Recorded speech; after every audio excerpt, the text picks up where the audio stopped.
The magic നോവലിലേക്ക് സ്വാഗതം. എൻ്റെ Manasaputhri part 8. Tobias ചെന്നപ്പോൾ ഗ്ലോറിയ ആദരവോടെ എഴുന്നേറ്റ് അയാളെ സ്വീകരിച്ചു. എന്തൊരു വിനയം! അയാൾ മനസ്സിൽ മന്ത്രിച്ചു. അങ്കിൾ ഇരിക്കൂ, എനിക്ക് സംസാരിക്കാനുണ്ട്. എതിർവശത്തുള്ള കസേരയിൽ തോബിയാസ് ഇരുന്നു. അങ്കിൾ എന്നെ തെറ്റിദ്ധരിച്ചെന്ന് എനിക്ക് തോന്നുന്നു, പുഞ്ചിരിയോടെ അവൾ പറഞ്ഞു. പുറമേ ചിരിച്ചെങ്കിലും ഉള്ളിൽ അവൾ പല്ലുകൾ ഞെരിക്കുകയായിരുന്നു. മോൾ പറഞ്ഞത് എനിക്ക് മനസ്സിലായില്ല. അയാൾ അജ്ഞത നടിച്ചു. ഡാഡിയുടെ മകളല്ല ഞാൻ എന്നല്ലേ പത്രവാർത്ത വായിച്ചപ്പോൾ അങ്കിളിന് തോന്നിയത്. അതങ്ങനെ തന്നെ ഇരിക്കട്ടെ. പക്ഷേ ജെ എഡ്യൂക്കേഷണൽ ട്രസ്റ്റിന്റെ ചെയർമാനായ മിസ്റ്റർ ജെയിംസ് ജോർജിന്റെ മകൾ തന്നെയാണ് ഞാൻ. ശരി, ഈ പത്രവാർത്ത ഞാൻ മിസ്റ്റർ ജെയിംസിന് വായിക്കാൻ കൊടുക്കാം. അപ്പോൾ എന്ത് സംഭവിക്കുമെന്ന് നമുക്കറിയാലോ, തോബിയാസ് വെല്ലുവിളിക്കുന്ന മട്ടിൽ പറഞ്ഞു. ഗ്ലോറിയ ഒരു നിമിഷം അയാളുടെ മുഖത്തേക്ക് തന്നെ തുറച്ചു നോക്കി.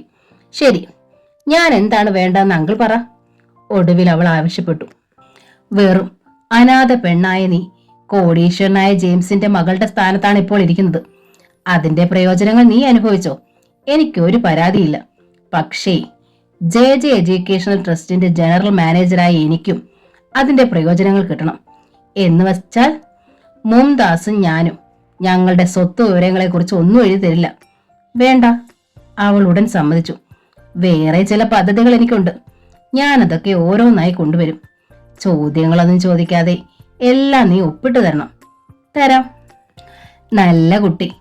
അടുത്ത 10 തലമുറയ്ക്കെങ്കിലും സുഖമായി ജീവിക്കാനുള്ള സ്വത്ത് ജെയിംസ് ഉണ്ടാക്കിയിട്ടുണ്ട്. അയാൾക്ക് എന്തിന് ഇതെല്ലാം കൂടി? ചാവുമ്പോൾ ചില്ലി കാശ് പോലും കൊണ്ടുപോകാനും പറ്റത്തില്ല. എങ്കിൽ പിന്നെ നമുക്ക് അതിൽ നിന്ന് കുറച്ച് എടുത്തൂടെ? സമ്മതമെന്ന മട്ടിൽ ഗ്ലോറിയ തലകുലുക്കി. താങ്ക്സ് മോളെ, ഞാൻ ഇടയ്ക്കിടയ്ക്ക് ഇങ്ങനെ വന്ന് കണ്ടോളാം. ഇപ്പൊ ഇത്രേ പറയാനുള്ളൂ. തോബിയാസ് എഴുന്നേറ്റ് അവളെ നോക്കി ഒന്ന് ഊറി ചിരിച്ച ശേഷം ഇറങ്ങിപ്പോയി. എന്ത് ചെയ്യണമെന്നറിയാതെ ഗ്ലോറിയ അല്പനേരം ഒരേ ഇരിപ്പിരുന്നു. ആശ്രയിക്കാൻ ഒരാളെ ബാക്കിയുള്ളെന്ന് ഗ്ലോറിയയ്ക്ക് പെട്ടെന്ന് ഓർമ്മ വന്നു. ഡിവൈഎസ്പി ഐസക്. അയാളെ കയ്യിലെടുക്കണം. അവൾ ഫോൺ എടുത്ത് ഐസക്കിന്റെ നമ്പർ ഡയൽ ചെയ്യാൻ തുടങ്ങി. സോഫിയ അന്ന് കോളേജിൽ നിന്ന് ഓർഫനേജിൽ എത്തിയപ്പോൾ 5 മണിയായി. ബാഗ് ഡോർമിറ്ററിയിൽ കൊണ്ടുചെന്ന് വെച്ചിട്ട് അവൾ മെസ് ഹാളിലേക്ക് ചായ കുടിക്കാൻ ചെന്നു.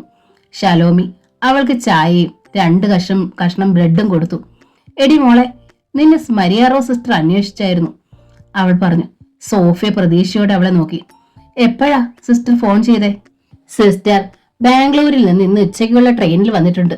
നിന്റെ കാര്യം ആദ്യം അന്വേഷിച്ചേ. സോഫിയ ചാടി എഴുന്നേറ്റു. സിസ്റ്റർ എന്തിയേ? എനിക്കിപ്പൊ കാണണം. അവൾ ചായ കൂടി മതിയാക്കിയിരുന്നു. നീ ഇരുന്ന് അത് കഴിക്കേ, സിസ്റ്റർ ടൗണിൽ പോയിരിക്കുക. ഇവിടെ ഇല്ല, വരുമ്പോ കാണാം, ഷലോമി പറഞ്ഞു. സോഫിയ നിരാശയോടെ വീണ്ടും ഇരുന്നു. എന്നാലും അവളുടെ ഉള്ളിൽ സന്തോഷം നിറഞ്ഞു. മരിയാറോ സിസ്റ്റർ വന്നല്ലോ, ഇനി ആ പെട്ടി കിട്ടും. എന്തായിരിക്കും അതിനുള്ളിൽ? എന്തിനാ നീ ഇപ്പൊ അത്യാവശ്യമായിട്ട് മരിയാറോ സിസ്റ്ററെ കാണുന്നേ?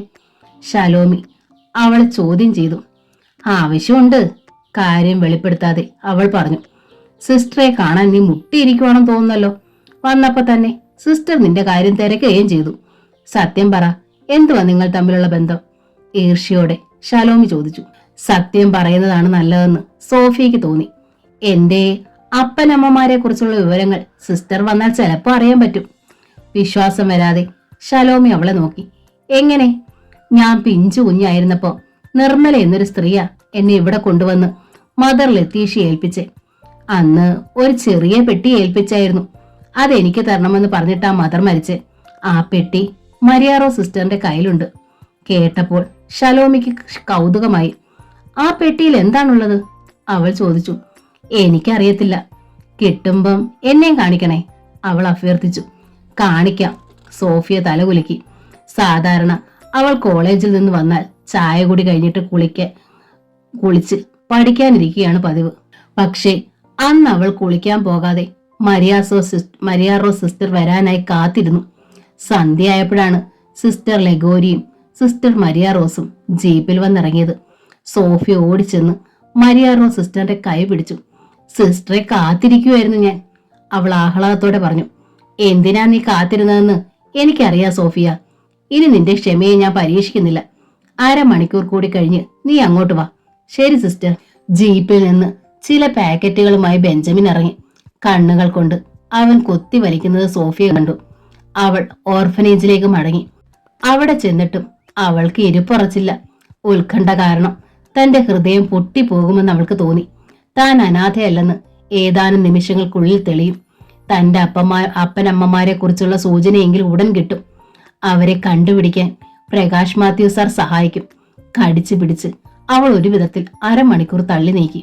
സോഫിയ കോൺവെന്റിൽ ചെന്നപ്പോൾ മരിയ സിസ്റ്റർ അവളെ കാത്തിരിക്കുകയായിരുന്നു. കഷ്ടിച്ച് 6 ഇഞ്ച് നീളവും അതിന്റെ പകുതി മാത്രം വീതിയുമുള്ള ഒരു ചെറിയ പെട്ടിയെടുത്ത് അവളുടെ കയ്യിൽ സിസ്റ്റർ കൊടുത്തു. ഇതിനുള്ളിൽ എന്താണെന്ന് നീ തന്നെ തുറന്നു നോക്ക്, സിസ്റ്റർ പറഞ്ഞു. സോഫിയയുടെ ശരീരം അടിമുടി ഒന്ന് കോരിത്തരിച്ചു. അവൾ പെട്ടി മേശപ്പുറത്തേക്ക് വെച്ചു. എന്നിട്ട് വിറയ്ക്കുന്ന വിരലുകൾ കൊണ്ട് അതിന്റെ അടപ്പ് തുറന്നു. സിസ്റ്റർ മരിയ റോസ് സാഘോദം അവളെ തന്നെ നോക്കി നിന്നു. ചെറിയ ബ്ലാക്ക് ആൻഡ് വൈറ്റ് ഫോട്ടോയാണ് സോഫിയ ആദ്യം കയ്യിലെടുത്തത്. ഫോട്ടോയിലിരുന്ന് സുമുഖനായൊരു ചെറുപ്പക്കാരൻ അവളെ നോക്കി പുഞ്ചിരിച്ചു. എവിടെ വെച്ചോ കണ്ടു മറന്ന മുഖമാണെന്ന് അവൾക്ക് തോന്നി. ഫോട്ടോയുടെ പകുതി ഭാഗം കീറി മാറ്റിയിരിക്കുന്നു. കീറി മാറ്റിയ ഭാഗത്ത് ബ്ലൗസ് അണിഞ്ഞൊരു കൈയുടെ അല്പഭാഗം കാണാനുണ്ട്. നിന്റെ അപ്പനാണ് സോഫിയ അത്, സിസ്റ്റർ പറഞ്ഞു. എന്റെ അപ്പൻ? ഫോട്ടോയിൽ നോക്കി നിൽക്കെ അവളുടെ കണ്ണുകൾ നിറഞ്ഞു. കീറിക്കളഞ്ഞ ഭാഗത്ത് നിന്റെ അമ്മയുണ്ടായിരുന്നു. എന്തിനാണ് ആ ഭാഗം കീറിക്കളഞ്ഞതെന്ന് എനിക്കറിയില്ല. ഒരു പക്ഷേ നിന്റെ അപ്പനും അമ്മയും പിണക്കത്തിലായിരുന്നിരിക്കണം, സിസ്റ്റർ പറഞ്ഞു. സോഫിയ മുഖമുയർത്തി നോക്കി. അവർ വിവാഹിതരായിരുന്നില്ല. രണ്ടുപേരും കോളേജിൽ പഠിക്കുന്ന കാലത്താണ് നീ ജനിച്ചത്. എന്തുകൊണ്ടാണ് അമ്മ തന്നെ ഉപേക്ഷിച്ചതെന്ന് അപ്പോൾ അവൾക്ക് മനസ്സിലായി. എന്റെ അപ്പനും അമ്മയും എവിടെയുണ്ടെന്ന് സിസ്റ്റർക്ക് അറിയാമോ? വിറയാർന്ന സ്വരത്തിൽ സോഫിയ ചോദിച്ചു. ഇല്ല, മദർ ലത്തീഷയ്ക്ക് പോലും അറിയില്ലായിരുന്നു അക്കാര്യം. പെട്ടിയിൽ ഒരു സ്വർണ്ണ ചെയിനും ഒരു മോതിരവും ഉണ്ടായിരുന്നു. നീ അത് കൊണ്ടുപോയിക്കോ. ഇനി ഇതെല്ലാം നിന്റേതാണ്. നിന്റെ യഥാർത്ഥ മാതാപിതാക്കളെ കണ്ടുപിടിക്കാൻ കർത്താവ് നിന്നെ സഹായിക്കും, Sophia. Thank you sister, thank you. ആ കുഞ്ഞു പെട്ടി മാറത്തടുക്കി പിടിച്ച് സോഫിയ മെല്ലെ ഓർഫനേജിലേക്ക് നടന്നു. അപ്പോഴേക്കും ഷലോമി ഓർഫനേജ് മുഴുവൻ ആ വാർത്ത പരത്തിയിരുന്നു. അവൾ ചെന്നപ്പോൾ അന്തേവാസികൾ എല്ലാവരും അവളുടെ വരവും കാത്തിരിക്കുകയായിരുന്നു. കിട്ടിയോ സോഫിയ? കാദറിന് ഓടി വന്ന് ചോദിച്ചു. കിട്ടി. അവൾ പെട്ടി തുറന്ന് അതിന്റെ ഉള്ളടക്കം അവളെ കാണിച്ചു. മോതിരവും മാലയും കൈമറിഞ്ഞു പോയി. ഡോർമിറ്ററിയിൽ അവ സൂക്ഷിക്കുന്നത് അത്ര സുരക്ഷിതമല്ലെന്ന് സോഫിയയ്ക്ക് അപ്പോൾ തോന്നി. നിന്റെ അപ്പനൊരു സുന്ദരനാണല്ലോടി, ഫോട്ടോ കണ്ട് എലിസബത്ത് ചോദിച്ചു. അത് കേട്ട് ബാക്കിയുള്ളവർ ചിരിച്ചു. ഒടുവിൽ മോതിരവും മാലയും ഫോട്ടോയും തിരികെ വാങ്ങി സോഫിയ പെട്ടിയിൽ വെച്ച് അടച്ചു. അന്തേവാസികളിൽ പലരും അസൂയയോടെയാണ് അവളെ നോക്കിയത്. സോഫിയയ്ക്ക് അന്ന് ഉറങ്ങാൻ കഴിഞ്ഞില്ല. അവൾ പലതവണ പെട്ടി തുറന്നു മോതിരവും മാലയും ഫോട്ടോയും കണ്ടു. എലിസബത്ത് പറഞ്ഞത് ശരിയാണ്. സുന്ദരനാണ് അപ്പൻ. ചുരുണ്ട മുടിയും പൊടിമീശയും. മോതിരത്തിൽ ജെ എന്ന അക്ഷരം ഇംഗ്ലീഷിൽ കുത്തിയിട്ടുണ്ട്. അപ്പന്റെ അമ്മയുടെയോ പേരിന്റെ ആദ്യത്തെ അക്ഷരമായിരിക്കും അത്. ജേക്കബ്, ജോൺസൺ അല്ലെങ്കിൽ ജാൻസി, ജയ, ജോളി. കണ്ടുപിടിക്കണം. രാവിലെയാണ് ഷലോമി വന്നത്. സോഫിയ അവളെ ഫോട്ടോയും മാലയും മോതിരവും കാണിച്ചു. ഇത് ചെറിയ മോതിരമല്ലേ? നിന്റെ അപ്പൻ നിന്റെ അമ്മയ്ക്ക് ഇട്ടുകൊടുത്ത മോതിരമായിരിക്കും. അതെല്ലാം പരിശോധിച്ചിട്ട് ഷലോമി പറഞ്ഞു. സോഫിയ ഒന്നും മിണ്ടിയില്ല. എന്തായാലും ക്രിസ്ത്യാനികളാണ് നിന്റെ അപ്പനമ്മമാർ. മാലയുടെ അറ്റത്തെ കുരിശ് കണ്ടില്ലേ? ഷലോമി അടുത്ത കണ്ടുപിടുത്തം നടത്തി. എനിക്കൊന്നും അറിയത്തില്ല ഷലോമി, സോഫിയ പറഞ്ഞു. ഇനി എന്ത് ചെയ്യാൻ പോവാ നീ? ഞാൻ പ്രകാശ് മാത്യു സാറിന് ഇതെല്ലാം കൊണ്ടുവന്ന് കൊടുക്കും. സാറിന്റെ അപ്പനമ്മമാരെ കണ്ടുപിടിക്കും. ആരാ പ്രകാശ് മാത്യു? കൗതുകത്തോടെ ഷലോമി ചോദിച്ചു. എന്നെ കെട്ടാൻ പോകുന്ന ആളാ. എന്റെ കോളേജിലെ സാറാണ്. ആ ചെറിയ പെട്ടി ബാഗിൽ വെച്ചുകൊണ്ടാണ് സോഫിയ അന്ന് കോളേജിൽ പോയത്. അന്ന് ഉച്ചയായപ്പോൾ ഷലോമിക്ക് ഗ്ലോറിയയുടെ ഫോൺ വന്നു. ഇടയ്ക്കിടയ്ക്ക് ഗ്ലോറിയ അവളെ വിളിക്കാറുണ്ട്. എടി, നീ ഒരു വിശേഷം അറിഞ്ഞോ? സോഫിയ അവളുടെ അപ്പനമ്മമാരെ കണ്ടുപിടിക്കാൻ പോവുക. അതിനുള്ള ചില തെളിവുകൾ അവൾക്ക് കിട്ടിയിട്ടുണ്ട്, ഷലോമി പറഞ്ഞു. തെളിവുകളോ? അമ്പരപ്പോടെ ഗ്ലോറിയ ചോദിച്ചു. മരിയ റോസ് കൊടുത്ത പെട്ടിയെ പറ്റി ഷലോമി വിശദമായി അവളോട് പറഞ്ഞു. അതിൽ അവളുടെ അപ്പന്റെ ഫോട്ടോ ഉണ്ടടി. ഗ്ലോറിയ തകർന്നുപോയി. ആ ഫോട്ടോ പ്രകാശിന്റെ കയ്യിൽ കിട്ടിയാൽ അയാൾ ജെയിംസിനെ തിരിച്ചറിയും. അവർ ബന്ധുക്കളാണല്ലോ. ഇനി എന്ത് ചെയ്യും? അവളുടെ മനസ്സൊരുകാൻ തുടങ്ങി. അല്പനേരം കഴിഞ്ഞപ്പോൾ ഗ്ലോറിയയ്ക്ക് അടുത്ത ഫോൺ കോൾ വന്നു. ഹലോ, അവൾ പറഞ്ഞു. ഗ്ലോറിയ, ഇത് ഞാനാണ്, പ്രകാശ്. അവൾ സ്തംഭിച്ചിരുന്നു. എല്ലാം ഒറ്റയടിക്ക് ചീട്ടുകൊട്ടാരം കണക്കെ തകർന്നടിയുകയാണോ? Hello Gloria. ഗൗരവമാണ് പ്രകാശിന്റെ സ്വരത്തിൽ നിറഞ്ഞു നിന്നിരുന്നത്. പറയാൻ പോകുന്നത് എന്തായിരിക്കുമെന്ന് അവൾക്ക് മനസ്സിലായി. നീ കള്ളിയാണ്, വഞ്ചകിയാണ്. സ്വർഗതുല്യമായ ഈ സാമ്രാജ്യത്തിൽ നിന്ന് താനിതാ പുറത്താക്കാൻ പോകുന്നു. ജോയ് കോടീശ്വരനായ ജെയിംസ് തന്റെ ആരുമല്ലാതായി തീരാൻ പോകുന്നു. എന്റെ അമ്മച്ചിയെ ഇവിടെ മെഡിക്കൽ മിഷൻ ഹോസ്പിറ്റലിൽ അഡ്മിറ്റ് ചെയ്തിരിക്കുകയാണ്. ഹാർട്ടിനാണ് കുഴപ്പം. ഇത്തിരി സീരിയസ് ആണ്. അമ്മച്ചിക്ക് ഗ്ലോറി ഒന്ന് കാണണമെന്ന് പറയുന്നു. പ്രകാശിന്റെ വാക്കുകൾ കേട്ടപ്പോൾ അവൾ പെട്ടെന്ന് കോരിത്തെരിച്ചു. അമ്മച്ചിയുടെ അസുഖവിവരം അറിയിക്കാനാണ് അയാൾ വിളിച്ചത്, അല്ലാതെ സോഫിയെ കുറിച്ച് സംസാരിക്കാനല്ല. അമ്മച്ചി എപ്പോഴാണ് അഡ്മിറ്റ് ചെയ്തേ? ഉത്കണ്ഠ നടിച്ച് ഗ്ലോറിയെ ചോദിച്ചു. ഇന്നലെ സന്ധ്യയ്ക്ക് അമ്മച്ചി കിച്ചണിൽ കുഴഞ്ഞു വീണു. ഭാഗ്യത്തിന് ഞാനപ്പോൾ വീട്ടിലുണ്ടായിരുന്നു. ഉടൻ തന്നെ ഹോസ്പിറ്റലിൽ കൊണ്ടുപോയി. അപ്പോഴാ സംഗതി മനസ്സിലായ. അമ്മച്ചിയുടെ ഹൃദയത്തിന്റെ ഒരു വാൽവിന് തകരാറുണ്ടെന്ന്. ഉടൻ ഓപ്പറേഷൻ ചെയ്യണം. ഇച്ചാൻ ഇന്ന് കോളേജിൽ പോയില്ലേ? പെട്ടെന്ന് അവൾ ചോദിച്ചു. ഇല്ല, അമ്മച്ചി ഇങ്ങനെ കിടക്കുമ്പോ എങ്ങനെ പോകും? അത് കേട്ടപ്പോൾ ഗ്ലോറിയയ്ക്ക് ആശ്വാസമായി. പ്രകാശിനെ കാണാൻ സോഫിയയ്ക്ക് സൗകര്യം കിട്ടിയിട്ടില്ല. ഞാൻ വരാം, അവൾ പറഞ്ഞു. പ്രകാശിന്റെ അമ്മച്ചിയെ കാണണം. അതുവഴി ഓർഫനേജിൽ പോണം. എന്നിട്ട് ആ ഫോട്ടോയും മാലയും മോതിരവും സോഫിയയുടെ കയ്യിൽ നിന്ന് അടിച്ചെടുക്കണം. ഉച്ചയ്ക്ക് ക്ലാസ് റൂമിൽ ഇരുന്നാണ് സോഫിയ ടിഫിൻ കഴിച്ചത്. കൈ കഴുകിയിട്ട് വന്ന് കോളേജ് ബാഗുമായി അവൾ എഴുന്നേറ്റു. സോഷ്യോളജി ഡിപ്പാർട്ട്മെന്റിലേക്ക് നടന്നു. മരിയ റോസ് സിസ്റ്റർ തന്നെ ആ ചെറിയ പെട്ടി ബാഗിനുള്ളിലുണ്ട്. പ്രകാശ് സാറിനെ കാണിക്കാനാണ് അവൾ അത് കൊണ്ടുവന്നത്. പക്ഷേ രാവിലെ സ്റ്റാഫ് റൂമിൽ ചെന്ന് നോക്കിയപ്പോൾ സാറിന്റെ ഇരിപ്പിടം ഒഴിഞ്ഞു കിടക്കുകയായിരുന്നു. അവൾക്ക് നിരാശയായി. അപ്പോഴാണ് ഫാദർ കുര്യാക്കോസിനെ കുറിച്ച് സോഫിയക്ക് ഓർമ്മ വന്നത്. അവൾ നേരെ ഹിസ്റ്ററി ഡിപ്പാർട്ട്മെന്റിലേക്ക് ചെന്നു. ഹിസ്റ്ററി ഡിപ്പാർട്ട്മെന്റിൽ അവൾ ചെന്നപ്പോൾ ഭാഗ്യത്തിന് കുര്യാക്കോസ് അച്ഛൻ അദ്ദേഹത്തിന്റെ മുറിയിലുണ്ടായിരുന്നു. എന്താ സോഫിയ? അച്ഛൻ ആകാംക്ഷയോട് ചോദിച്ചു. ഞാൻ പ്രകാശ് സാറിനെ കാണാൻ പോയിട്ട് വരുവാ അച്ഛാ. സാർ ഇന്ന് വന്നിട്ടില്ല. പ്രകാശിന്റെ അമ്മ മിഷൻ ആശുപത്രിയില. ഒരാഴ്ച കഴിയും വരാൻ. പിന്നെ എന്താ മോളെ കാര്യം? കാര്യമുണ്ടച്ചോ. അവൾ ഹാൻഡ് ബാഗിൽ നിന്ന് ചെറിയ പെട്ടിയെടുത്ത് അച്ഛന്റെ മേശപ്പുറത്ത് വെച്ചു. എന്താണിത്? പെട്ടി തുറന്ന് കുര്യാക്കോസ് അച്ഛൻ അതിനുള്ളിലുണ്ടായിരുന്ന സാധനങ്ങൾ പരിശോധിച്ചു. ഇത് ആരുടേതാണ്? ഫോട്ടോ എടുത്തു നോക്കി അച്ഛൻ പറഞ്ഞു.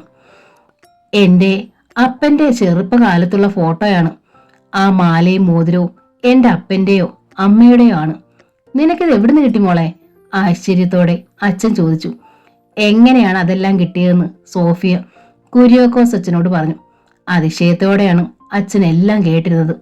പ്രകാശുമായി ഞാൻ സംസാരിക്കാം മോളെ. ഈ ഫോട്ടോ നമ്മൾ പത്രത്തിൽ പ്രസിദ്ധീകരിക്കുന്നു.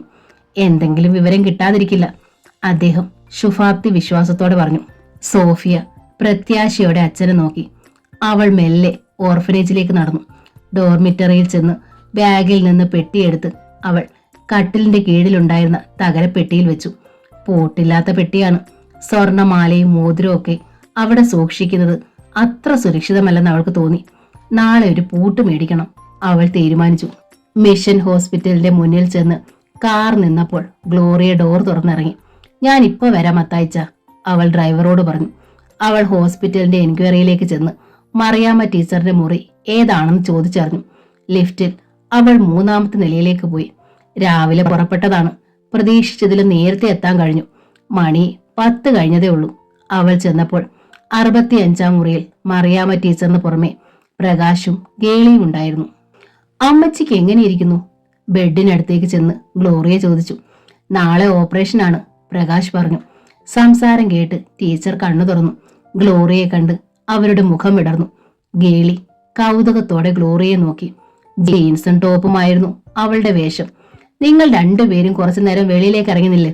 എനിക്ക് ഗ്ലോറിയ മോളോട് ചില കാര്യങ്ങൾ സംസാരിക്കാനുണ്ട്, ഒടുവിൽ മറിയാമ്മ ടീച്ചർ പറഞ്ഞു. പ്രകാശും ഗേളിയും പുറത്തേക്ക് ഇറക്കിയിട്ട് അവർ വാതിലടച്ചു. മറിയാമ്മ ടീച്ചർ ഗ്ലോറിയയുടെ കൈ എടുത്തു പിടിച്ചു. മോൾ വന്നല്ലോ, എനിക്ക് സന്തോഷമായി. നാളെ ഓപ്പറേഷനാ മോളെ, ഹൃദയത്തിനാ കുഴപ്പം. ഞാൻ രക്ഷപ്പെടത്തില്ല, അവർ പറഞ്ഞു. അല്ല, അമ്മച്ചിക്ക് ഒരു കുഴപ്പവും ഉണ്ടാകത്തില്ല, ഗ്ലോറിയ ആശ്വസിപ്പിച്ചു. മോളോട് എന്റെ അവസാനത്തെ ആഗ്രഹം പറയാനാ വിളിപ്പിച്ചേ. മോൾക്ക് എന്റെ പ്രകാശിന് ഇഷ്ടമാണെന്ന് എനിക്കറിയാം. അവർ പറയാൻ തുടങ്ങുന്നത് എന്താണെന്ന് അവൾക്ക് മനസ്സിലായി. ഇച്ചായൻ എനിക്ക് ഇഷ്ടമാണമ്മച്ചി. തള്ള മരിച്ചാലും ഇല്ലെങ്കിലും സോഫിയെ പ്രകാശ് കല്യാണം കഴിക്കാൻ പാടില്ല എന്ന കാര്യത്തിൽ അവൾക്ക് നിർബന്ധമുണ്ടായിരുന്നു. പ്രകാശിനെ കെട്ടണോ വേണ്ടോ എന്ന കാര്യം പിന്നീട് തീരുമാനിക്കാം. യമുനയുടെ ബന്ധുവാണ് പ്രകാശ്.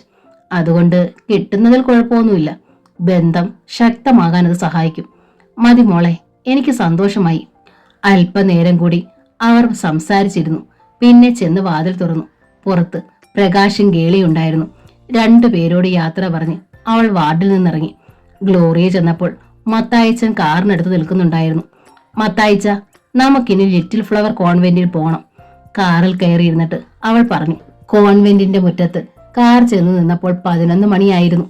ഓർഫനേജിൽ അന്തേവാസിനികൾ ആ സമയത്ത് ആരും കാണുകയില്ലെന്ന് ഗ്ലോറിയയ്ക്ക് അറിയാമായിരുന്നു. സോഫിയ കോളേജിലായിരിക്കും. മറ്റുള്ളവർ സ്കൂളിലും തയ്യൽ ക്ലാസ്സിലും. ഡോർമിറ്ററി വിജനമായിരിക്കും. സോഫിയയുടെ കട്ടിലിന്റെ കീഴിലുള്ള തകരപ്പെട്ടിയിൽ ആ നിധി കാണും. ആരും കാണാതെ അതെടുത്തുകൊണ്ട് സ്ഥലം വിടണം. ഞാൻ ഇപ്പൊ വരാൻ ചേട്ടാ. കാറിൽ നിന്നിറങ്ങി ഗ്ലോറിയ വേഗം ഓർഫനേജിലേക്ക് ചെന്നു. സിസ്റ്റർ മാർട്ടിന കോൺവെന്റിലായിരുന്നു. ഷലോമി കുശിനിയിലും. അവൾ ചെന്നപ്പോൾ ഡോർമിറ്ററിയുടെ വാതിൽ അടഞ്ഞു കിടന്നു. അവളുടെ ഹൃദയമിടിപ്പിന്റെ വേഗം കൂടി. കൈകാലുകളെ ഒരു വിറയൽ ബാധിച്ചു. കാര്യം സാധിച്ചാൽ ഒരു നിമിഷം പോലും കളയാതെ ഇവിടുന്ന് കടക്കണം.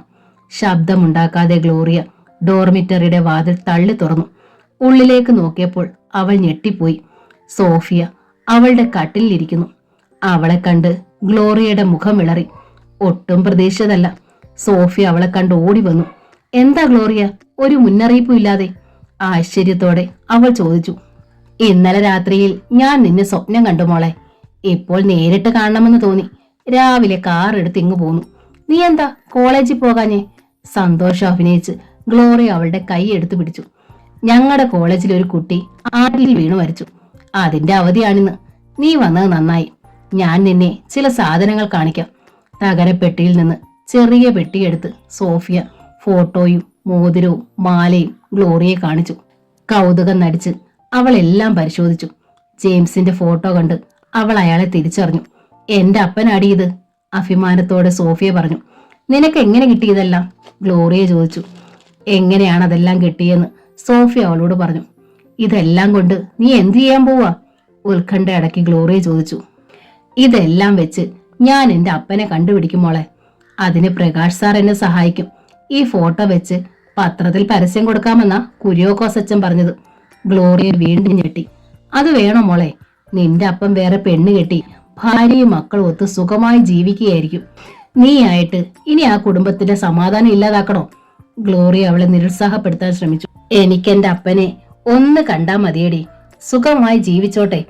ഞാൻ ഒരവകാശവാദത്തിനും പോത്തില്ല, സോഫിയ പറഞ്ഞു. നീ ഒരു കാര്യം ചെല്ല്.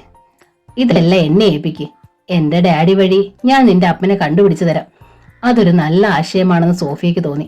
അമ്മച്ചി ഹോസ്പിറ്റലിലായത് കാരണം പ്രകാശ് സാർ ഒരാഴ്ച ലീവാണെന്നാണ് കുര്യോക്കോസ് അച്ഛൻ പറഞ്ഞത്.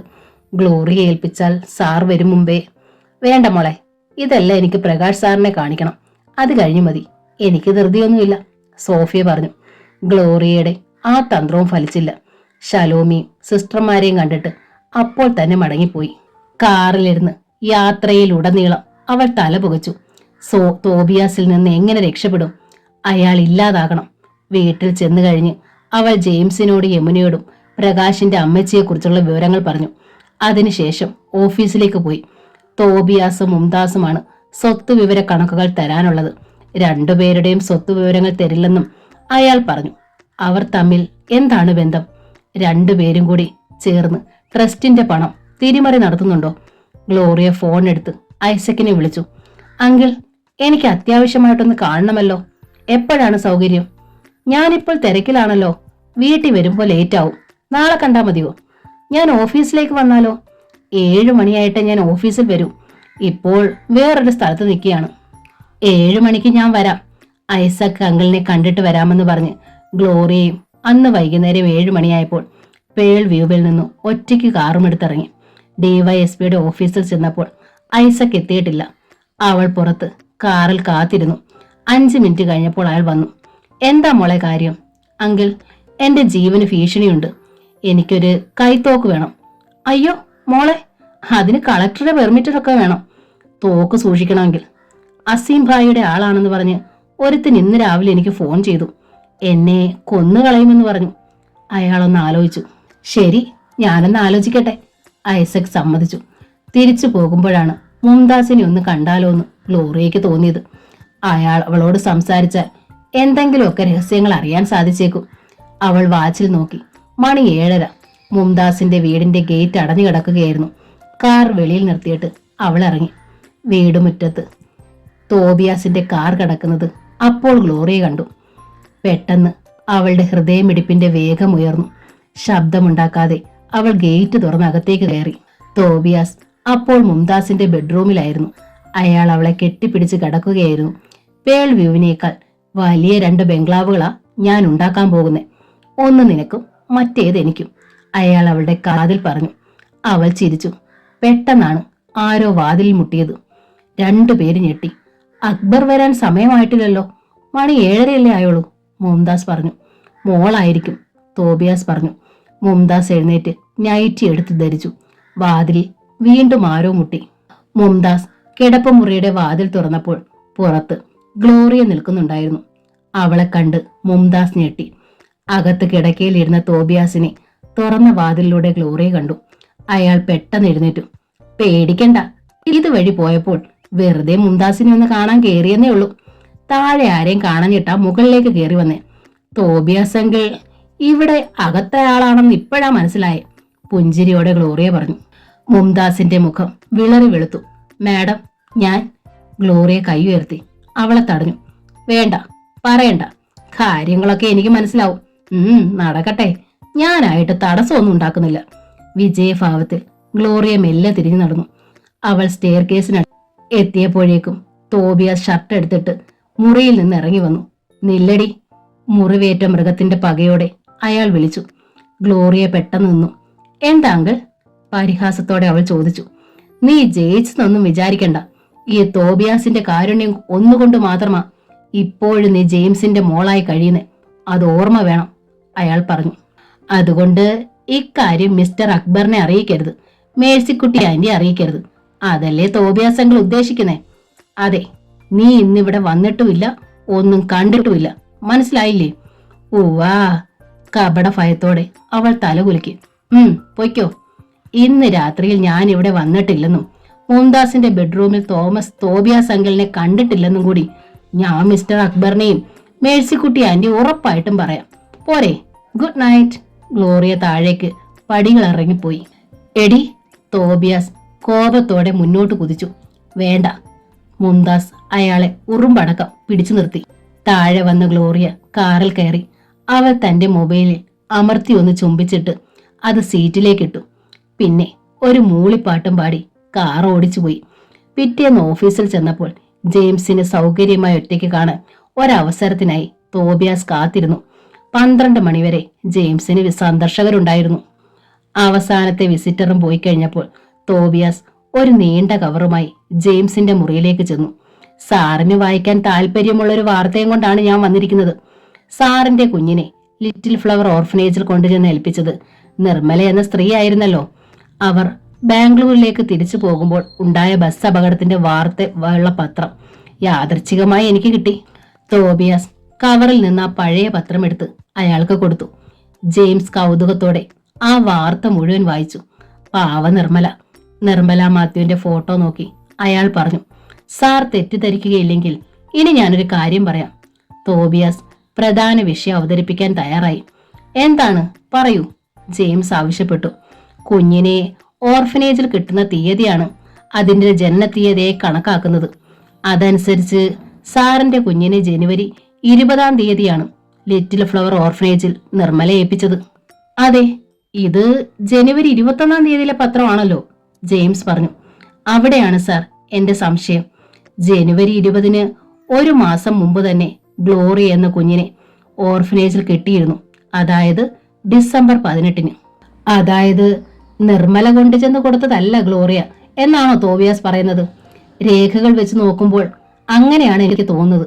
ജെയിംസ് പെട്ടെന്ന് പൊട്ടിത്തിരിച്ചു. എന്നാൽ എനിക്ക് സംശയവും ഒന്നുമില്ല തോബിയാസ്. ഗ്ലോറിയ എന്റെ മകൾ തന്നെയാണ്. അവൾ ജനിച്ചത് ഡിസംബർ 18-നാണ്. നിർമ്മല അവളെ ഓർഫനേജിൽ ഏൽപ്പിച്ചത് ജനുവരി 20-നും. അയാൾ മേശ വലിപ്പിനുള്ളിൽ നിന്ന് ഒരു ഡയറി എടുത്തു. അതിനുള്ളിൽ ഒരു പഴയ ബ്ലാക്ക് ആൻഡ് വൈറ്റ് ഫോട്ടോ ഉണ്ടായിരുന്നു. ഇത് കണ്ടോ, ഇതെന്റെ ചെറുപ്പകാലത്തെ ഫോട്ടോയാണ്. ഗ്ലോറിയയോടൊപ്പം ഈ ഫോട്ടോയും നിർമ്മല അവിടുത്തെ മദറിനെ ഏൽപ്പിച്ചിരുന്നു. കഴിഞ്ഞ ദിവസം ഗ്ലോറിയ ഓർഫനേജിൽ ചെന്നപ്പോൾ മദറാണ് ഈ ഫോട്ടോ അവൾക്ക് കൊടുത്തത്. തോബിയാസ് അയാളെ പകച്ചു നോക്കി. നിർമ്മല ഏൽപ്പിച്ച കുഞ്ഞ് ഗ്ലോറിയ തന്നെയാണ്. അല്ലെങ്കിൽ ഈ ഫോട്ടോ മദർ അവൾക്ക് കൊടുക്കില്ലായിരുന്നല്ലോ. എയർ കണ്ടീഷൻ ചെയ്ത മുറിയായിരുന്നിട്ടും തോബിയാസ് ഇരുന്ന് വിയർത്തു. ഗ്ലോറിയ തന്നെ കടത്തി വെട്ടിയിരിക്കുന്നു. താൻ ഇക്കാര്യം ജെയിംസുമായി സംസാരിച്ചെന്ന് അവൾ അറിഞ്ഞാൽ? Sorry sir. തോബിയാസ് എഴുന്നേറ്റ് വേഗം പുറത്തേക്ക് ഇറങ്ങി. കോളേജിൽ നിന്ന് വന്നു കഴിഞ്ഞ് സോഫിയ വേഷം മാറാൻ തുടങ്ങുമ്പോഴാണ് ഡോർമിറ്ററിയുടെ വെളിയിൽ നിന്നുകൊണ്ട് അവളെ ആരോ വിളിച്ചത്. സോഫിയ വേഗം പുറത്തേക്ക് ഇറങ്ങി ചെന്നു. കോൺവെന്റിലെ കുഞ്ഞുമോളാണ് അവളെ വിളിച്ചത്. സോഫിയ, നിനക്കൊരു വിസിറ്റർ ഉണ്ട്, വേഗം പാർലറിലേക്ക് ചെല്ല്. കുഞ്ഞുമോൾ പറഞ്ഞു. ആരാ കുഞ്ഞുമോളെ? അവൾ ചോദിച്ചു. ചെന്ന് നോക്ക്. താല്പര്യമില്ലാത്ത മട്ടിൽ കുഞ്ഞുമോൾ തിരിഞ്ഞു നടന്നു. സോഫിയ വേഗം കോൺവെന്റിലെ പാർലറിലേക്ക് ചെന്നു. അവളെ കാത്ത് പ്രകാശ് അവിടെ ഇരിക്കുന്നുണ്ടായിരുന്നു. സോഫിയ, എന്നെ അന്വേഷിച്ചുവെന്ന് കുര്യോക്കോസ് അച്ഛൻ പറഞ്ഞു. എന്താണ് കാര്യം? അച്ഛൻ വേറൊന്നും പറഞ്ഞില്ലേ? ഇല്ല, പക്ഷെ ഒരു സൂചന തന്നു. സോഫിയയുടെ പേരൻസിനെ കണ്ടുപിടിക്കാൻ പറ്റിയ ചില തെളിവുകൾ കിട്ടിയിട്ടുണ്ടെന്ന്. അത് കാണാനാ ഞാൻ ഇപ്പൊ വന്നത്. സാറിരിക്കെ, ഞാൻ ഉടൻ വരാം. വേറൊന്നും പറയാതെ അവൾ ഇറങ്ങി ഓർഫനേജിലേക്ക് ഓടി. ഫോട്ടോയും മോതിരവും മാലയും പ്രകാശ് സാറിനെ ഏൽപ്പിക്കാം. സാർ വേണ്ടത് ചെയ്യട്ടെ. സോഫിയ ഡോർമിറ്ററിയിൽ ചെന്ന് തകരപ്പട്ടി തുറന്ന് ചെറിയ തടിപ്പെട്ടി എടുക്കാൻ കൈയിട്ടു. പക്ഷേ വസ്ത്രങ്ങൾക്കിടയിൽ എത്ര തിരഞ്ഞിട്ടും ആ പെട്ടി കണ്ടുപിടിക്കാൻ കഴിഞ്ഞില്ല. പരിഭ്രമത്തോടെ അവൾ തകരപ്പെട്ടിയിലുണ്ടായിരുന്ന സകല സാധനങ്ങളും വാരിയെടുത്ത് കിടക്കയിലിട്ടു. എത്ര നോക്കിയിട്ടും ആ പെട്ടി അതിൽ നിന്ന് കിട്ടിയില്ല. അവൾ ഞെട്ടിപ്പോയി. ആ പെട്ടി നഷ്ടപ്പെട്ടിരിക്കുന്നു. ആരോ അതെടുത്തു മാറ്റിയിരിക്കുന്നു. അതിനുള്ളിലുണ്ടായിരുന്ന സ്വർണമാലയും മോതിരവും കൈക്കലാക്കാൻ വേണ്ടി ആരോ. ഫോട്ടോ പോയി, പക്ഷേ മോതിരവും മാലയും നഷ്ടപ്പെട്ടില്ലല്ലോ എന്നോർത്ത് അവൾ ആശ്വസിച്ചു. അതവൾ കോളേജ് ബാഗിനുള്ളിലെ പേഴ്സിൽ ഭദ്രമായി സൂക്ഷിച്ചിട്ടുണ്ട്. അത് രണ്ടും എടുത്തുകൊണ്ട് സോഫി വേഗം പാർലറിലേക്ക് ചെന്നു. പ്രകാശ് അവളെ കാത്തിരിക്കുന്നുണ്ടായിരുന്നു അവിടെ. സിസ്റ്റർ മരിയ റോസ് കൊടുത്ത ആ ചെറിയ പെട്ടിയെക്കുറിച്ച് അവൾ അയാളോട് പറഞ്ഞു. പക്ഷേ ആ ഫോട്ടോ അടങ്ങിയ പെട്ടി ആരോ തട്ടിയെടുത്തു സാർ. സ്വർണത്തിന് വേണ്ടി ആയിരുന്നിരിക്കണം. ഇങ്ങനെ സംഭവിക്കുമെന്ന് എനിക്ക് സംശയം ഉണ്ടായിരുന്നത് കൊണ്ട് മോതിരവും മാലയും മാത്രം ഞാൻ കയ്യിൽ സൂക്ഷിച്ചിരുന്നു. അത് രണ്ടും അവൾ പ്രകാശിന്റെ കയ്യിൽ കൊടുത്തു. അയാൾ അത് രണ്ടും സൂക്ഷ്മമായി പരിശോധിച്ചു. മോതിരം കണ്ടിട്ട് സ്ത്രീകളുടേത് പോലിരിക്കുന്നു. സോഫിയയുടെ അമ്മയുടേതായിരിക്കണം. ജെ എന്ന അക്ഷരം അമ്മയുടെ പേരിന്റെ ആദ്യത്തെ അക്ഷരമായിരിക്കും. അല്ലെങ്കിൽ പ്രകാശ് ഉദ്ദേശിച്ചത് എന്താണെന്ന് സോഫിയയ്ക്ക് മനസ്സിലായി. പക്ഷേ ആ ഫോട്ടോ കിട്ടിയിരുന്നെങ്കിൽ ഇതിനേക്കാൾ പ്രയോജനം ഉണ്ടായേനെ. അയാൾ പറഞ്ഞു. പെട്ടി എന്റെ ബാഗിൽ വെച്ചാൽ വല്ലാതെ വീർത്തിരിക്കുമായിരുന്നു. അതാ ഞാൻ കോളേജിലേക്ക് കൊണ്ടുപോകാഞ്ഞെ. ഫോട്ടോയിൽ ആർക്കും താല്പര്യം കാണത്തില്ലെന്ന് വിചാരിച്ചു. എന്റെ മണ്ടത്തരം കൊണ്ടാ. അവളുടെ കണ്ണുകൾ നിറഞ്ഞു. സാരമില്ല, എന്തായാലും മോതിരവും മാലയും നഷ്ടപ്പെട്ടില്ലല്ലോ. നമുക്ക് ഇത് രണ്ടും വെച്ച് ഒരന്വേഷണം നടത്താം. തൽക്കാലം ഇത് രണ്ടും സോഫിയ തന്നെ സൂക്ഷിച്ചോളൂ. അമ്മച്ചിയുടെ ഓപ്പറേഷൻ കഴിഞ്ഞ് വീട്ടിൽ കൊണ്ടുവന്നാക്കിയിട്ട് ഞാനിത് വാങ്ങിച്ചോളാം. അതിനു മുമ്പ് ഒന്നിനും സമയം കിട്ടത്തില്ല. മോതിരവും മാലയും അവൾ തിരികെ വാങ്ങിച്ചു. ഇത് രണ്ടും നഷ്ടപ്പെടാതെ സൂക്ഷിക്കണം. ശരി സാർ. അമ്മച്ചിയുടെ ഓപ്പറേഷൻ മാറ്റിവെച്ചു. ഇനി മറ്റന്നാളെ നടക്കൂ. അത് കഴിഞ്ഞ് ഞാൻ വരാം. സോഫിയ ഒന്നുകൊണ്ടും വിഷമിക്കരുത്. പ്രകാശ് യാത്ര പറഞ്ഞു പോയി. ഗ്ലോറിയെ വധിക്കാനുള്ള ഗൂഢാലോചന ടൗണിലുള്ള എവറസ്റ്റ് ഹോട്ടലിലെ 135 നമ്പർ റൂമിൽ നടന്നുകൊണ്ടിരുന്നു. മുറിയിൽ ജാക്സൺ എന്ന വാടക കൊലയാളിയും തോബിയാസും. അതൊരു കൊലപാതകമാണെന്ന് തോന്നരുത്. അപകട മരണമായിരിക്കണം. അതാണ് നമുക്ക് രണ്ടുപേർക്ക് നല്ലത്, തോബിയാസ് പറഞ്ഞു. എനിക്കും അതാണ് സാറേ ഇഷ്ടം. എന്റെ സ്കോർപിയോ ഇതിനു മുമ്പ് പലരെയും സ്വർഗത്തിലേക്ക് അയച്ചിട്ടുണ്ട്. ഈ പെണ്ണ് ഏത് കാറാ ഉപയോഗിക്കുന്നേ? ജാക്സൺ ചോദിച്ചു. കറുത്ത സാൻഡ്രോ, നമ്പർ 3074. ഡ്രൈവർ ഉണ്ടോ? ഇല്ല, ഒറ്റയ്ക്കാണ് പോക്കും വരവും. എങ്കിൽ പിന്നെ സാരമില്ല, ഞാൻ അവളെ കൈകാര്യം ചെയ്തോളാം. ഞാൻ ജാക്സൺ എന്ത് തരണം? തോബിയാസ് ചോദിച്ചു. അഡ്വാൻസ് 25,000. സംഭവം നടന്നു കഴിഞ്ഞ് 1,00,000 കൂടി തരണം. ഇടിച്ചു കൊന്നിട്ട് ഞാൻ കടന്നു കളയും. അഥവാ പിടിക്കപ്പെട്ടാൽ കോടതി ചെലവും മറ്റും സാർ വഹിക്കേണ്ടി വരും. അത് പ്രശ്നമില്ല. അപ്പോൾ തന്നെ 500ന്റെ 50 നോട്ടുകൾ എണ്ണി തോബിയാസ് അയാൾക്ക് കൊടുത്തു. അവർ കൈ പിടിച്ചു കുലുക്കി. ഒരു ദിവസം അവളെ നിരീക്ഷിക്കുക. അത് കഴിഞ്ഞ് അവളുടെ പോക്കുവരവിനെ കുറിച്ച് ഞാൻ അറിയിപ്പ് തരാം, തോബിയാസ് പറഞ്ഞു. ശരി സാറേ. തോബിയാസ് മുറിയിൽ നിന്ന് ഇറങ്ങിപ്പോയി. പിറ്റേന്ന് വൈകുന്നേരം ഹോട്ടൽ എവറസ്റ്റിന്റെ ബാറിൽ ഇരിക്കുമ്പോഴാണ് ജാക്സന്റെ മൊബൈലിൽ തോബിയാസിന്റെ വിളി വന്നത്. തനിക്ക് ഡിവൈഎസ്പി ഐസക്കിന്റെ വീട് അറിയാമോ? നാട്ടിലുള്ള സകല പോലീസുകാരുടെ വീടും വീട്ടിലേക്കുള്ള വഴിയും എനിക്ക് കാണാപ്പാടമാണ് സാറേ, ജാക്സൺ പറഞ്ഞു. ഗ്ലോറി ഇപ്പോൾ അയാളുടെ വീട്ടിലുണ്ട്. ശരി സാറേ, ഞാൻ ഇറങ്ങുക.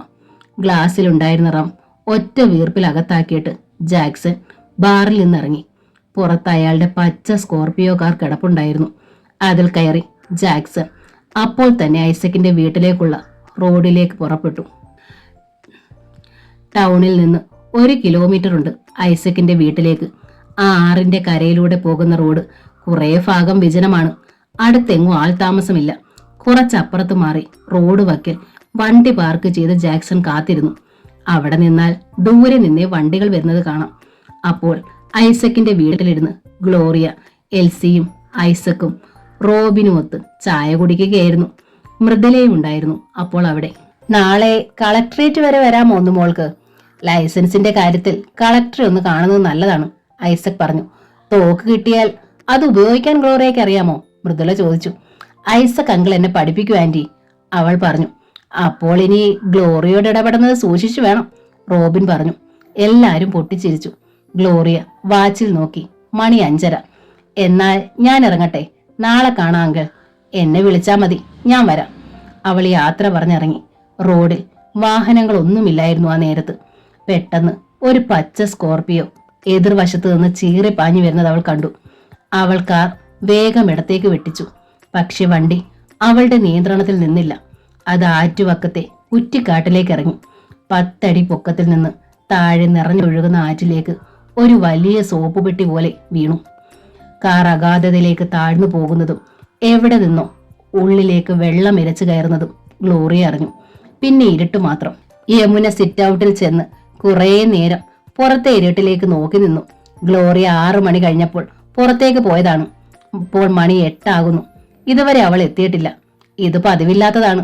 പുറത്തു പോയാൽ സാധാരണ 7 മണിക്ക് മുമ്പ് അവൾ വീട്ടിലെത്താറുണ്ട്. ഡ്രോയിങ് റൂമിലേക്ക് ചെന്ന് ഫോൺ എടുത്ത് അവൾ ഗ്ലോറിയയുടെ മൊബൈലിലേക്ക് വീണ്ടും വിളിച്ചു. 4ാമത്തെ തവണയും പഴയ പല്ലവി തന്നെയാണ് കേട്ടത്. നിങ്ങൾ വിളിക്കുന്ന നമ്പർ പരിധിക്ക് പുറത്താണ്, അല്ലെങ്കിൽ ഇപ്പോൾ പ്രതികരിക്കുന്നില്ല. പരിധിക്കപ്പുറം എവിടെ പോകാനാണ് ഗ്ലോറിയ? യമുന വേഗം ജെയിംസിന്റെ ഓഫീസ് മുറിയിലേക്ക് ചെന്നു. കമ്പ്യൂട്ടറിൽ എന്തോ ചെയ്തുകൊണ്ടിരിക്കുകയായിരുന്നു അയാൾ. കേട്ടോ, മോൾ ഇതുവരെ വന്നിട്ടില്ല, അവൾ പറഞ്ഞു. അയാൾ തല ഞെരിച്ചു നോക്കി. വന്നില്ലേ? എവിടെ പോയതാ അവൾ? വെറുതെ ഒന്ന് ചുറ്റിയിട്ട് വരാമെന്ന് പറഞ്ഞ അവൾ കാർ എടുത്തു പോയത്. ഞാൻ 3-4 തവണ മൊബൈലിൽ വിളിച്ചു നോക്കി, കിട്ടുന്നില്ല. ജെയിംസ് അയാളുടെ മൊബൈൽ എടുത്ത് ഗ്ലോറിയയുടെ നമ്പർ ഡയൽ ചെയ്തിട്ട് ചെവിയോട് ചേർത്ത് പിടിച്ചു. പെട്ടെന്ന് അയാളുടെ മുഖത്ത് നിരാശ പരക്കുന്നത് യമുന കണ്ടു. കിട്ടുന്നില്ലേ? അവൾ ചോദിച്ചു. ഇല്ല, ബെല്ലടിക്കുന്നുമില്ല, ഔട്ട് ഓഫ് റേഞ്ച് ആണ്, സംശയത്തോടെ അയാൾ പറഞ്ഞു. രണ്ടുപേരും ഒരു നിമിഷം ആലോചനയോടെ ഇരുന്നു. മോൾ പോകാൻ സാധ്യതയുള്ള 3 സ്ഥലങ്ങളേ ഉള്ളൂ. ഡാൻസ് സ്കൂൾ, ഓഫീസ്, ഐസക്കിന്റെ വീട്. അതൊന്നും പരിധിക്കപ്പുറത്തുള്ളതല്ലോ, യമുന പറഞ്ഞു. അവിടൊക്കെ ഒന്ന് വിളിച്ചു ചോദിച്ചേ, ജെയിംസ് നിർദ്ദേശിച്ചു. ആദ്യം ഡാൻസ് സ്കൂളിലേക്കാണ് യമുന വിളിച്ചത്. ബെല്ലടിച്ചു എന്നതല്ലാതെ ആരും ഫോൺ എടുത്തില്ല. ഡാൻസ് സ്കൂൾ അടച്ചു കാണും. ഓഫീസിൽ വിളിച്ചപ്പോൾ അവിടെ ആരുമില്ലെന്നാണ് വാച്ചർ വർഗീസ് പറഞ്ഞത്. ഐസക്കിന്റെ വീട്ടിൽ വിളിച്ചപ്പോൾ എൽസിയാണ് ഫോൺ എടുത്തത്. ഞങ്ങളുടെ ഗ്ലോറി അവിടെ ഉണ്ടോ എൽസി? ഇല്ല, ഇവിടുന്ന് 7 മണിയായപ്പോ പോയല്ലോ. അവിടെ വന്നായിരുന്നു അവൾ? പ്രതീക്ഷയോടെ യമുന ചോദിച്ചു. വന്നായിരുന്നു. റോബിന്റെ ഡാഡി അന്നേരം ഇവിടെ ഉണ്ടായിരുന്നു. റിവോൾവർ മേടിക്കുന്ന കാര്യം 2 പേരും കൂടി സംസാരിക്കുന്ന കേട്ടായിരുന്നു. വീട്ടിലേക്ക് പോവാണെന്നും പറഞ്ഞാണല്ലോ ഇവിടുന്ന് പോയത്. ഇതുവരെ ഇവിടെ എത്തിയിട്ടില്ല. ഐസക് ഇവിടെ ഇല്ല, ടൗണിൽ പോയതാ. ഞാൻ പറയാം അന്വേഷിക്കാൻ. Thanks LC. യമുന റിസീവർ വെച്ചു. മോൾ വൈകുന്നേരം അവിടെ ചെന്നിട്ടുണ്ടായിരുന്നെന്ന് എൽസി പറഞ്ഞു. പിന്നെ എങ്ങോട്ട് പോയി? ആദ്യയോടെ ജെയിംസ് ചോദിച്ചു. ഐസക് അന്വേഷിക്കും, എൽസി വിളിച്ചു പറയാമെന്ന് പറഞ്ഞു.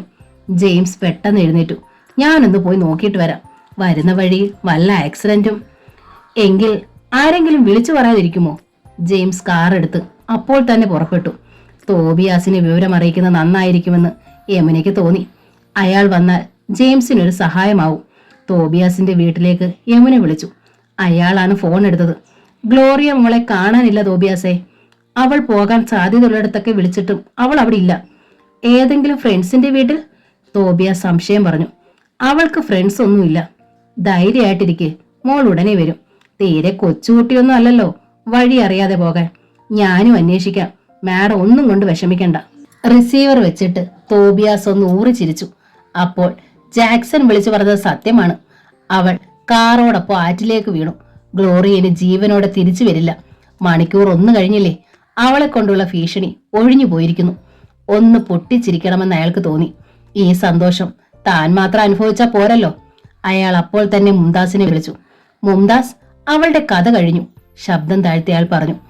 ആരെക്കുറിച്ചാണ് തോബിയാസ് പറയുന്നതെന്ന് അവൾക്ക് പെട്ടെന്ന് മനസ്സിലായി. മരിച്ചുവെന്ന് എന്താ ഇത്ര ഉറപ്പ്?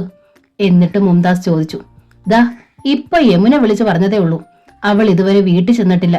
ഇരുട്ടി തുടങ്ങിയത് കാരണം ആറ്റിലേക്ക് കാർ വീഴുന്നത് ആരും കണ്ടിട്ടില്ല. പിന്നെ ആര് രക്ഷപ്പെടുത്താനാ? ബോഡി കിട്ടുമ്പം വിളിച്ചു പറയണേ. എന്താ ഇത്ര സംശയം? ആദ്യം വിളിക്കുന്നത് നിന്നെയല്ലേ? ഫോൺ വെച്ചിട്ട് അയാൾ വേഗം വേഷം മാറി. എങ്ങോട്ട് പോവുക? അയാൾ കാർ ഇറക്കുമ്പോൾ മേഴ്സിക്കുട്ടി ചോദിച്ചു. ജെയിംസിന്റെ മോളെ കാണാനില്ലെന്ന്. ഞാൻ പോയെന്ന് അന്വേഷിച്ചിട്ട് വരാം. തോബിയാസിന്റെ കാർ പാഞ്ഞുപോയി. ടൗൺ മുഴുവൻ ജെയിംസ് കാറിൽ അലഞ്ഞെങ്കിലും വാഹനാപകടമുണ്ടായതിന്റെ ഒരു ലക്ഷണവും അയാൾക്ക് കാണാൻ കഴിഞ്ഞില്ല. പെട്ടെന്ന് അയാളുടെ ഉള്ളിൽ ഒരു ഭീതി ഉണർന്നു. അസീം ഭായ് ജാമ്യം കിട്ടി പുറത്തിറങ്ങിയിട്ടുണ്ടെങ്കിൽ അയാൾ അവളെ പകരം വീട്ടും. ഗ്ലോറിയെ അയാൾ തട്ടിക്കൊണ്ടുപോയതായിരിക്കുമോ? ഡിവൈഎസ്പിയുടെ ഓഫീസിലേക്ക് ജെയിംസ് കാർ വിട്ടു. അയാൾ ചെന്നപ്പോൾ ഐസക് ആരോടോ ഫോണിൽ സംസാരിക്കുകയായിരുന്നു. എപ്പോഴാണ്? അരമണിക്കൂറായോ? ശരി, ഞാനിതാ വരുന്നു. ഐസക് റിസീവർ വെച്ചിട്ട് നോക്കിയപ്പോൾ തൊട്ടടുത്ത് ജെയിംസ് നിൽക്കുന്നുണ്ടായിരുന്നു. താൻ വന്നോ? നമുക്ക് സെന്റ് ജോൺസിലേക്കൊന്ന് പോകാം. മുങ്ങി മരിക്കാറായ ഒരു പെൺകുട്ടിയെ ചിലർ അവിടെ എത്തിച്ചിട്ടുണ്ട്. അത് ഗ്ലോറി ആവണമെന്നില്ല, എങ്കിലും നമുക്ക് പോയെന്ന് നോക്കാം. ഉടൻ തന്നെ അവർ ജെയിംസിന്റെ കാറിൽ സെന്റ് ജോൺസ് ഹോസ്പിറ്റലിലേക്ക് പാഞ്ഞു ചെന്നു. കാഷ്വാലിറ്റിയുടെ വരാന്തയിൽ നനഞ്ഞ ടീറനുണങ്ങാത്ത വസ്ത്രങ്ങളുമായി 4-5 പേർ നിൽക്കുന്നുണ്ടായിരുന്നു. ഞങ്ങൾക്ക് ആ കുട്ടിയെ ഒന്ന് കാണണം.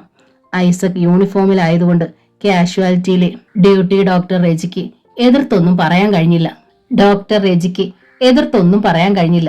ഞാൻ ഡോക്ടർ ജയശങ്കറിനോട് പറയാം, അദ്ദേഹമാണ് നോക്കുന്നത്. അയാൾ ഐസിയുലേക്ക് പോയി. ജെയിംസും ഐസക്കും പിന്നാലെ ചെന്നു.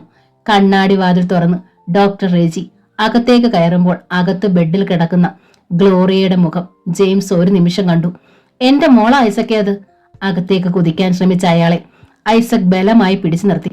സമാധാനപ്പെട്, ഡോക്ടർ ഇപ്പൊ വരും, നമുക്ക് കാര്യങ്ങൾ ചോദിക്കാം. പെട്ടെന്ന് വാതിൽ തുറന്ന് ഡോക്ടർ റെജി വന്നു. വെയിറ്റ് ചെയ്യ്, ഡോക്ടർ ഇപ്പൊ വരും. ജെയിംസ് അക്ഷമയോടെ കാത്തു നിന്നു. 1 മിനിറ്റ് കഴിഞ്ഞപ്പോൾ ഡോക്ടർ ജയശങ്കർ പുറത്തേക്ക് ഇറങ്ങി വന്നു. ഡോക്ടറെ, എന്റെ മോള ഇപ്പൊ മുങ്ങി മരിക്കാറായി കൊണ്ടുവന്ന ഗ്ലോറിയ. എന്താ അവളുടെ അവസ്ഥ? ഡോക്ടറുടെ കയ്യിൽ കയറി പിടിച്ച് ജെയിംസ് ചോദിച്ചു. സോറി, ഞങ്ങൾക്ക് എന്തെങ്കിലും ചെയ്യാൻ കഴിയുമോ എന്ന് തോന്നുന്നില്ല. ലെങ്സ് മുഴുവൻ വെള്ളം കയറിയിരുന്നു. ഞങ്ങളതെല്ലാം നീക്കം ചെയ്തെങ്കിലും ശ്വാസം കിട്ടാതെ ബ്രെയിനിൽ സാരമായ ഡാമേജ് ഉണ്ടായിട്ടുണ്ട്, ഡോക്ടർ പറഞ്ഞു. രക്ഷപ്പെടുത്താൻ പറ്റില്ലേ ഡോക്ടർ? ഐസക് ചോദിച്ചു. വെന്റിലേറ്ററിലാണ് ഇപ്പോൾ ആ കുട്ടിയുടെ ജീവൻ നിലനിൽക്കുന്നത്. 95% ആ കുട്ടി മരിച്ചു കഴിഞ്ഞു. ജെയിംസ് ബോധരഹിതനായി പിന്നോട്ട് മറിഞ്ഞു. ഐസക് പെട്ടെന്ന് അയാളെ താങ്ങി പിടിച്ചു. കാഷ്വാലിറ്റി തന്നെയുള്ള ഒരു ബെഡിൽ ജെയിംസിനെ കിടത്തി. ഡോക്ടർ റെജി അയാൾക്കൊരു ഇഞ്ചക്ഷൻ കൊടുത്തു. ഐസക് അപ്പോൾ തന്നെ പേൾ വ്യൂവിലേക്ക് വിളിച്ചു. മോളെ ഒരു ആക്സിഡന്റ് ആയി കൊണ്ടുവന്നിട്ടുണ്ട്. യമുന ഇങ്ങോട്ട് വരൂ, സെന്റ് ജോൺസിലുണ്ട് ഞങ്ങൾ. മോൾക്ക് എന്തെങ്കിലും? ഉത്കണ്ഠയോടെ യമുന ചോദിച്ചു. അതിന് മറുപടി പറയാതെ ഐസക് ഫോൺ വെച്ചു. അപ്പോഴാക്ക് തോബിയാസ് വന്നു. അയാളുടെ മുഖം നിറയെ പരിഭ്രമമായിരുന്നു. എങ്ങനിരിക്കുന്നു? ഐസക്കിനോട് അയാൾ ചോദിച്ചു. രക്ഷപ്പെടാൻ സാധ്യതയില്ല, ഖേദത്തോടെ ഐസക് പറഞ്ഞു. ചുണ്ടിൽ വിരിഞ്ഞ പുഞ്ചിരി അമർത്താൻ തോബിയാസ് പാടുപെട്ടു. ദുഃഖം അഭിനയിച്ച് പെട്ടെന്ന് അയാൾ മുഖം തിരിച്ചു. അല്പനേരം കഴിഞ്ഞപ്പോൾ കാഷ്വാലിറ്റിയുടെ മുന്നിൽ ഒരു കാർ വന്നു നിന്നു. യമുനയാണ് അതിൽ നിന്നിറങ്ങിയത്. കരച്ചിലിടയ്ക്ക് യമുന കാഷ്വാലിറ്റിയിലേക്ക് കയറിപ്പോയി. സാറിന്റെ അമ്മച്ചിക്കിപ്പോൾ എങ്ങനെയുണ്ട്? സോഫിയ ചോദിച്ചു. പനി കുറവുണ്ട്. നാളെ കഴിഞ്ഞ് ഏതു ദിവസവും ഓപ്പറേഷൻ നടത്താമെന്നാണ് ഡോക്ടർ പറഞ്ഞത്, പ്രകാശ് അറിയിച്ചു. കോളേജിലെ വാഗമരത്തിന്റെ ചുവട്ടിൽ നിന്നുകൊണ്ട് സംസാരിക്കുകയായിരുന്നു 2 പേരും. സോഫിയെ കാണാൻ വേണ്ടി മാത്രമാണ് പ്രകാശ് കോളേജിലേക്ക് വന്നത്. ഹോസ്പിറ്റലിൽ അമ്മച്ചിയുടെ അടുത്ത് ആരുണ്ടിപ്പോൾ? അവൾ ചോദിച്ചു. ഇന്നലെ വരെ ഗേളി ഉണ്ടായിരുന്നു. ഇന്ന് രാവിലെ അവൾ തിരിച്ചുപോയി. വെറുതെ ക്ലാസ് കളയണ്ടെന്ന് ഞാൻ പറഞ്ഞു. ഇപ്പൊ ആരുമില്ല. 10 മിനിറ്റിനകം ഞാനങ്ങ് ചെല്ലുമല്ലോ. എനിക്ക് സാറിന്റെ അമ്മച്ചി ഒന്ന് കാണണമെന്നുണ്ട്. വാതിലിനടുത്ത് നിന്ന് ഒന്ന് കണ്ടോട്ടെ? മടിച്ചാണെങ്കിലും സോഫിയ പറഞ്ഞു. പെട്ടെന്ന് അയാളുടെ കണ്ണുകളിൽ ഒരു തിളക്കം മിന്നി. സോഫിയ എന്റെ കൂടെ വാ, അമ്മച്ചിയെ കാണാം. വാതിലിനടുത്ത് നിന്നുകൊണ്ടല്ല, മുറിയിൽ കയറി കാണാം. അയ്യോ വേണ്ട, എനിക്ക് പേടിയാ. ഇത് പറ്റിയൊരു ചാൻസ് ആണ് സോഫിയ. വാ, ഒന്നുകൊണ്ടും പേടിക്കണ്ട, ഞാനില്ലേ കൂടെ. പ്രകാശ് വീണ്ടും വീണ്ടും നിർബന്ധിച്ചു. രണ്ടുപേരും കൂടി ഹോസ്പിറ്റലിലേക്ക് പോയി. സോഫിയെ കോറിഡോറിൽ നിർത്തിയിട്ട് പ്രകാശ് വാതിൽ തുറന്ന് അമ്മച്ചിയുടെ മുറിയിലേക്ക് കയറി ചെന്നു. മറിയാമ്മ ടീച്ചർ കണ്ണടച്ച് കിടക്കുകയായിരുന്നു. അമ്മച്ചി ഉറങ്ങുവാണോ? അടുത്ത് കസേരയിൽ കൊണ്ട് അയാൾ ചോദിച്ചു. ടീച്ചർ കണ്ണു തുറന്നു നോക്കി. മരുന്ന് മേടിച്ചോ? അവർ ചോദിച്ചു. മെഡിക്കൽ ഷോപ്പിൽ നിന്ന് മരുന്നുകൾ മേടിക്കാനുണ്ടെന്ന് പറഞ്ഞാണ് അയാൾ സോഫിയെ കാണാൻ ഇറങ്ങിയത്. നേരത്തെ നിർദ്ദേശം കൊടുത്തതനുസരിച്ച് സോഫിയ അപ്പോൾ വാതിലിന് മുന്നിലൂടെ മെല്ലെ നടന്നുപോയി. ജിഷ! അവളെ ഉറക്കെ വിളിച്ചുകൊണ്ട് പ്രകാശ് എഴുന്നേറ്റു. സോഫിയ പെട്ടെന്ന് നിന്നു. സാർ എന്താ ഇവിടെ? മുറിയിലേക്ക് കടന്നു വന്നുകൊണ്ട് അവൾ അറിയാത്ത ഭാവത്തിൽ ചോദിച്ചു. എന്റെ അമ്മച്ചിക്ക് നല്ല സുഖമില്ല. ജിഷ എന്താ വന്നത്? ഞങ്ങളുടെ ക്ലാസ്സിൽ ഒരു കുട്ടിയെ ഇവിടെ അഡ്മിറ്റ് ചെയ്തിട്ടുണ്ട്. അവളെ കാണാൻ വന്നതാ. മറിയാമ്മ ടീച്ചർ അവളുടെ മുഖത്തേക്ക് തന്നെ നോക്കിക്കൊണ്ട് കിടന്നു. നല്ല ഓമനത്തുള്ള കുട്ടി. അവർ മനസ്സിൽ ഓർത്തു. എവിടാ മോളുടെ വീട്? മറിയാമ്മ ടീച്ചർ ചോദിച്ചു. പെട്ടെന്ന് അവളൊന്ന് ഞെട്ടി.